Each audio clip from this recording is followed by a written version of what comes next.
The Seattle Seahawks select Amara Darboh, wide receiver, Michigan. Well, you want to talk about two back-to-back inspirational stories. Great story. It doesn't get much better than James Conner, followed by Amara Darboh. Darboh was born into chaos in Sierra Leone when tens of thousands of people, including both of his parents, died in that West African nation's civil war from 91 to 2004, or 2002 rather, fights when civilians were forced to mine what are so-called blood diamonds or conflict diamonds.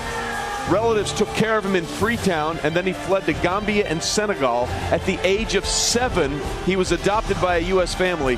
And then on September 24th, 2015, Amara Darboh became a United States citizen. And that was just part of the best week of his life. He had an unbelievable catch on September 26th, 2 days later, that led to a big Michigan win over BYU. What a story.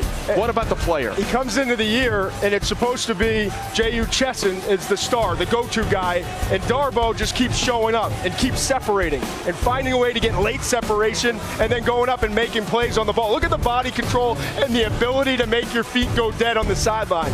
He got better and better as his career progressed. He takes to hard coaching. He's a tireless worker, and he's a great blocker. So outside of elite top-end speed, and he ran better than expected. At 6'2", 214 pounds, he ran a 4.45 at the combine. Doesn't have elite speed on tape, but he's got everything else, Mel. I'll tell you what, I saw this guy run away from Shaquille Griffin. Yeah. When they played them early in the year. Yep. I mean, so he can go get it. That ball's in the air, he's going to get it. Meanwhile, next pick. 2017 NFL Draft. The Tampa Bay Buccaneers select Kendell Beckwith, linebacker, LSU. All right, and that is the last pick of the third round, and they get Kendell Beckwith, a 3-year starter at middle linebacker for LSU, Todd. And he would not be here if it were not for the injury. Probably would have been off the board a little bit earlier.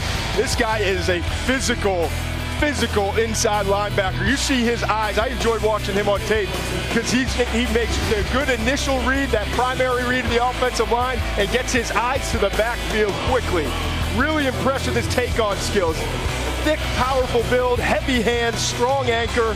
He is great versus the run, has some limitations in terms of coverage, Mel. I think he can handle some underneath zone. He also kind of flashed and surprised me with his ability as a pass rusher. So I like Beckwith. I think he's going to be probably a 2-down starter in the NFL. These last 2 picks of the third round, think about Darboh and a job he did against Ohio State, against those corners, Lattimore and Conley, and he got Beckwith and the SEC making play after play. The injury, I think he'll be fine going into the season the way it looks right now. Got a very positive medical report. He can play inside or outside. Kendell Beckwith, and had not been for, I think, the injury concern, he would have been a much higher pick.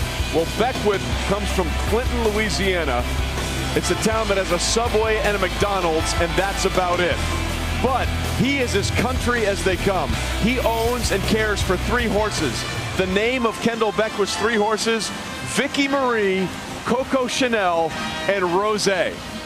Okay, stuff, man. I mean, it doesn't get any better. He says having horses helps you with responsibility. They're totally dependent on you, and it's kind of helped me growing up a little bit, taking care of them.